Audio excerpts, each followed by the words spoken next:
Hello friends and welcome back to Motor Redefined. मैं हूं आपका होस्ट और दोस्त अरिंदम घोष और एक बार फिर मैं आज आप लोगों के लिए एक जबरदस्त कंपैरिजन के साथ हाजिर हूं। जी हां दोस्तों, देख सकते हैं सामने खड़ी है 2023 TVS Ronin 225 and 2023 TVS Apache RTR 204V with ride modes. अब 200 सीसी 225 सीसी काफ़ी करीबी मामला बन जाता है। देन पावर फिगर्स भी काफ़ी सिमिलर है, काफ़ी फीचर्स भी मिलती जुलती है। तो एक कॉमन सी डाउट है, खरीदना अगर है तो कौन सा। यही जो डाउट है आज मैं आप लोगों को दूर करूंगा, बताऊंगा कि क्या सिमिलैरिटीज़ है, क्या डिफरेंसेज है, फीचर्स, स्पेसिफिकेशन, माइलेज, प्राइस, क्या आपको यहाँ पर पे करना हो सकता है, सब कुछ आप लोगों को बताऊंगा ताकि वीडियो के एंड तक एक क्लियर आइडिया आप लोगों को मिल जाए कि खरीदना आप लोगों के लिए कौन सा ज़्यादा सही हो सकता है। और दोस्तों आगे बढ़ने से पहले very special thanks to Rahul TVS Krishnanagar for providing me these bikes ताकि मैं आप लोगों तक एक कंपैरिजन पहुंचा सकूं। वेस्ट बंगाल के कृष्णनगर में अगर आप रहते हैं और कोई भी आप टीवीएस की प्रोडक्ट खरीदना चाहते हैं, शोरूम का कॉन्टैक्ट बिल्कुल कर सकते हैं। डिटेल्स अभी आपको आपके स्क्रीन पर दिख रही होगी। तो चलिए दोस्तों शुरू करते हैं। सबसे पहले मैं आप लोगों को यहाँ पर जो कलर वेरिएंट है उसके बारे में बताना चाहूंगा। अब अगर आप लोग अपाचे 204V में आ रहे हैं, यहाँ पर दो वेरिएंट आती है। सिंगल चैनल एबीएस जो कि बहुत ज़्यादा नहीं दिखती है, देन आती है डुअल चैनल एबीएस जो कि ये वाली आप देख पा रहे हैं। यहाँ पर आप लोगों को तीन कलर वेरिएंट देखने को मिल जाएगी, दोनों ही वेरिएंट में black, blue and then white. लेकिन जब आप यहाँ पर रॉनिन में आ रहे हैं दोस्तों तो तीन वेरिएंट मिलती है, base variant, mid variant, top variant. आप ये टॉप वेरिएंट यहाँ पर देख पा रहे हैं और तीनों ही वेरिएंट में आप लोगों को दो दो कलर देखने को मिल जाती है। तो रॉनिन में 6 कलर, अपाचे में 3 कलर, बाकी सेपरेटली आप लोगों ने स्क्रीन पर भी कलर भी देख लिया होगा। तो कौन सी बाइक पे कौन सी कलर आप लोगों को ज़्यादा सही लग रही है बिल्कुल आप नीचे कमेंट पे लिखकर बता सकते हैं। अब मैं आप लोगों को बता दूं अबाउट द प्राइस, क्योंकि अगर आप लोग यहाँ पर अपाचे में आ रहे हैं तो यहाँ पर आप लोग करीबन 1,76,000 से 1,78,000 पे कर रहे हैं। लेकिन जब आप रॉनिन में आ रहे हैं तो बेस में 1,81,000, मिड में 1,91,000 और अगर आप टॉप मॉडल में आ रहे हैं 2,04,000 से 2,06,000 तक आप यहाँ पर पे कर रहे हैं। तो टॉप मॉडल में अगर आप अपाचे से कंपेयर करते हैं तो करीबन 30,000 रुपये आप ज़्यादा पे करते हैं। तो अब समझने की कोशिश करते हैं कि डिफरेंसेस क्या क्या आप लोगों को मिल रही है। सबसे पहले अगर मैं आप लोगों को यहाँ पर फ्रंट में दोनों की हेडलैम्प बताऊं तो दोनों में ही आप लोगों को एलईडी डीआरएल देखने को मिलेगी और एलईडी हेडलैम्प का सेटअप मिल रहा है, लेकिन दोनों के पास ही अपनी अपनी खूबियां हैं। सबसे पहले मैं आप लोगों को जो की है वो दिखा दूं। रॉन की जो की है कुछ इस तरीके से दिखती है। यहाँ पर आप लोगों को ये वेब की ही मिल रही है और जैसे आप इसको ऑन करते हैं आप देख सकते हैं यहाँ पर एलईडी डीआरएल आप लोगों को दिख रही है और जैसे ही आप इसकी इग्निशन को यहाँ पर ऑन करते हैं वो भी आप देख लीजिए, पूरा जो हेडलैम्प है वो आप लोगों को जलती हुई दिखेगी, चाहे ये हाई बीम हो लो बीम हो, तभी आप इसको यहाँ पर ऑपरेट कर पाएंगे फास्ट लैम्प के साथ। लेकिन यहाँ पर टच सिग्नल आप लोगों को जो है वो एलईडी की देखने को मिलती है और यहाँ पर आप लोग को आप देख सकते हैं हैजार्ड लैम्प का ऑप्शन मिली हुई है। अब इसको कर देते हैं बंद और अपाचे में जब आ रहे हैं तो यहाँ पर भी की वेव की ही है, लेकिन ये थोड़ी सी हल्की है व्हेन कंपेयर टू रॉनिन। और जब आप इसको स्विच ऑन करते हैं तो आप देख सकते हैं यहाँ पर आप लोगों को ये एलईडी की नहीं बल्ब की मिल रही है और ये नॉन फ्लेक्सिबल है। देन यहाँ पर आपको एक सुविधा ये मिल रही है कि एलईडी को अगर आप मतलब डीआरएल को ऑफ करके अगर आप सिर्फ यहाँ पर जो हेडलैम्प है उसको अगर आप ऑन करना चाहें तो उसके लिए एक स्विच यहाँ पर दी गई है।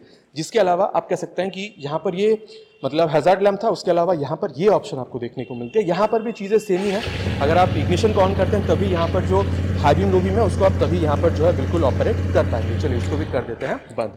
अब अगर मैं आप लोगों को मडगार्ड बताऊँ तो रॉनिन में आप लोगों को यहाँ पर ये मतलब मेटल की मिल रही है, यहाँ पर आपको फाइबर की मिल रही है, लेकिन क्वालिटी दोनों में ही सही है। टायर जब आप देख रहे हैं तो खासा डिफरेंस है। अपाचे में 90/90 सेक्शन की टायर आप लोगों को यहाँ पर मिल रही है with 17 inches of alloy wheel, लेकिन जब आप यहाँ रॉनिन में आ रहे हैं तो ये आप लोगों को 110/70 सेक्शन की टायर मिल रही है with 17 inches of alloy wheel. Then यहाँ पर मैं एक चीज़ आप लोगों को बताना चाहूँगा, रॉनिन में आप देख सकते हैं ये थोड़ी सी ऑफ रोड को सपोर्ट करती हुई टायर की जो ट्रिक पैटर्न है वो देखने में मिलेगी, लेकिन यहाँ पर ये मेन मतलब जो ऑन रोड है या फिर सिटी राइड्स को ज़्यादा आपको सपोर्ट करती हुई दिखेगी। देन मैं आप लोगों को बता दूं अबाउट द सेफ्टी सिस्टम। यहाँ पर सिंगल चैनल और डुअल चैनल दोनों आपको मिलती है। रॉनिन में भी बेस और मिड मॉडल में सिंगल चैनल मिलती है, टॉप मॉडल में डुअल चैनल एबीएस आपको मिलता है। देन अगर आप लोग यहाँ पर सेफ्टी देख रहे हैं तो सबसे पहले बात हो जानी चाहिए अबाउट द डिस्क। यहाँ पर अपाचे में 270 mm की पेडल डिस्क आपको मिल रही है एबीएस के रिंग के साथ, लेकिन जब आप यहाँ पर आ रहे हैं रॉनिन में तो इसको एक एडवांटेज है क्योंकि यहाँ पर आप लोगों को करीबन ये 300 mm की जो डिस्क है वो आप लोगों को यहाँ पर देखने में मिल रही है, यहाँ पर ये एबीएस रिंग के साथ में बता दूं जब आप यहाँ पर सस्पेंशन देख रहे हैं तो अपाचे में आप देख सकते हैं यहाँ पर आप लोग को ये शोआ के सस्पेंशन मिल रही है, देन फोक प्रोटेक्टर, और साथ ही यहाँ पर आप अगर चाहें तो प्रीलोड जो है उसको भी आप यहाँ पर एडजस्ट कर सकते हैं। लेकिन जब आप यहाँ पर आ रहे हैं तो रॉनिन में आप लोगों को 43 mm की आप लोग को जो यूएसडी फोक है वो यहाँ पर देखने में मिल रही है, तो थोड़ा सा आप कह सकते हैं कि एडवांटेज इसको है। लेकिन यहाँ पर ये प्रीलोड एडजस्ट करने जैसे वगैरह आप लोगों को जो चीज़ें हैं यहाँ पर देखने में नहीं मिल रही है रॉनिन में, तो इसको भी एक एडवांटेज है, यहाँ पर अपाचे को भी एक एडवांटेज है। अब बात करते हैं यहाँ पर इंजन में, क्योंकि यहाँ पर बहुत ज़्यादा डिफरेंस नहीं है। सबसे पहले अगर अपाचे की बात करी जाए तो यहाँ पर आप लोगों को 199.6 cc SOHC 4 valve air oil cooled fuel injected engine देखने में मिलती है। ऑयल कूलिंग के फिन्स यहाँ पर आप देख सकते हैं। पावर फिगर्स के बारे में अगर बात करी जाए तो यहाँ पर आप लोगों को 20.8 PS की मैक्सिमम पावर देखने को मिल रही है। अब यहाँ पर स्पोर्ट, अर्बन और रेन मोड है, तो स्पोर्ट मोड में मैक्सिमम पावर मिलती है, तो माइलेज यहाँ पर अगर आप चाहते हैं तो अर्बन या रेन मोड में आप लोगों को स्विच करना होगा, क्योंकि वहाँ पर जो है पावर वहाँ पर हल्की सी ड्रॉप हो जाती है, ठीक है। तो 20.8 PS की मैक्स पावर और यहाँ पर आप लोगों को 17.25 न्यूटन मीटर तक की मैक्स टॉर्क आपको यहाँ पर देखने में मिलती है। असिस्टेंट सिपर क्लच यहाँ पर भी है, और असिस्टेंट सिपर क्लच आप लोगों को रॉनिन में भी देखने में मिल जाती है। असिस्ट की वजह से आप कह सकते हैं कि ये क्लच फंक्शन जो है काफ़ी हल्की बन जाती है, और सिपर क्लच की वजह से आप कह सकते हैं कि जब आप मतलब हाई स्पीड्स पर होते हैं और एग्रेसिव डाउनशिफ्ट करके आप अपनी स्पीड को स्लो डाउन करना चाहते हैं, तो रियर टायर जो स्लिप करती है वो पॉसिबिलिटी सिपर क्लच के होने से काफ़ी हद तक कम हो जाती है, ताकि आपकी सेफ्टी में वो मतलब और एनहांसमेंट लाती है। तो वो चीज़ आप लोगों को अपाचे में मिलेगी, आप लोगों को यहाँ पर रॉनिन में भी मिलेगी। अब यहाँ पर बात करते हैं रॉनिन के इंजन के बारे में। यहाँ पर इंजन थोड़ी सी आपको अलग देखने को मिलेगी। 225.6 cc SOHC 4 valve air oil cool फिलेटेड इंजन। अब पावर अगर आप लोग देख रहे हैं 0.4 PS की यहाँ पर कम है, मतलब 20.4 PS की पावर मिल रही है, लेकिन यहाँ पर आप लोगों को 19.93 न्यूटन मीटर तक की टॉर्क आप लोगों को यहाँ पर देखने को मिल रही है। तो टॉर्क यहाँ पर काफ़ी ज़्यादा है अगर आप कंपेयर कर रहे हैं अपाचे से। हाँ, यहाँ पर भी आपको असिस्टेंट सिपर क्लच मिल रही है, साथ ही यहाँ पर भी आप लोगों को GTT टेक्नोलॉजी मिलती है, जो आप लोगों को अपाचे में भी मिल रही है, ताकि कभी अगर आप ट्रैफिक पर होते हैं, बहुत हद तक आप क्लच थ्रॉटल और गियर का इस्तेमाल करते हैं, तो माइलेज जो वो घट जाती है, साथ ही इंजन स्टॉलिंग की प्रॉब्लम आती है। उसको मैनेज करने के लिए आप जिस भी गियर पर होते हैं हल्का सा आप क्लच और थ्रॉटल रिलीज कर दीजिए, उस गियर के हिसाब से अपने आप गाड़ी एक्सेलरेट करती है और आगे बढ़ती रहती है। ये चीज़ आप लोगों को दोनों में ही देखने में मिल जाएगी। तो ये मैंने आप लोगों को इंजन में भी बताया है। अब अगर मैं आप लोगों को दोनों की एग्जॉस्ट साउंड सुनाऊँ तो यहाँ पर भी डिफरेंस है, वो सबसे पहले आप सुन लीजिए।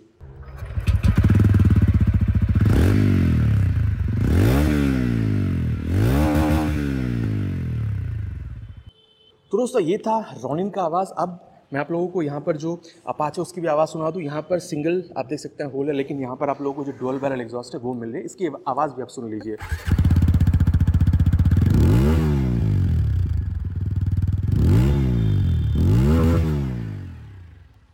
तो दोस्तों दोनों ही आवाज़ आप लोगों ने सुनी है। बाकी तय कर पाना मुश्किल है कौन ज़्यादा बेसियर है, लेकिन येस अगर आप रॉनिन देख रहे हैं तो हल्का सा बेसियर सेंस आपको ज़्यादा यहाँ पर महसूस हो सकती है। आप लोग का क्या कहना है बिल्कुल आप नीचे कमेंट पे लिख कर बताइएगा।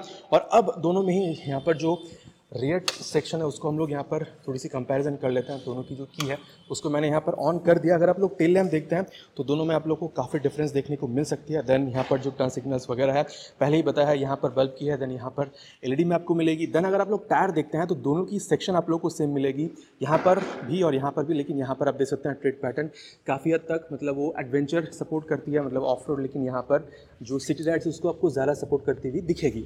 130/70 सेक्शन की टायर आपको दोनों में ही मिल रही है with 17 inches of alloy wheel. लेकिन अगर आप लोग अपाचे में जा रहे हैं तो ये आपको रेडियल टायर देखने को मिलेगी, लेकिन वही चीज़ आप लोगों को यहाँ पर रॉनिन में जो है ये चीज़ मिसिंग देखने को मिलती है।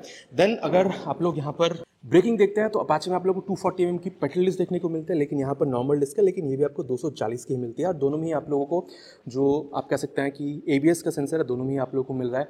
देन अगर आप लोग यहाँ पर सस्पेंशन देखते हैं तो दोनों में ही आप लोगों को एडजस्टेबल यहाँ पर जो मोनोशॉक सस्पेंशन है वो यहाँ पर देखने में मिल जाती है। बाकी आप देख सकते हैं यहाँ पर टायर अगर जैसे कोई चीज़ नहीं है, लेकिन टायर अगर आपको अपाचे में देखने को मिल जाती है।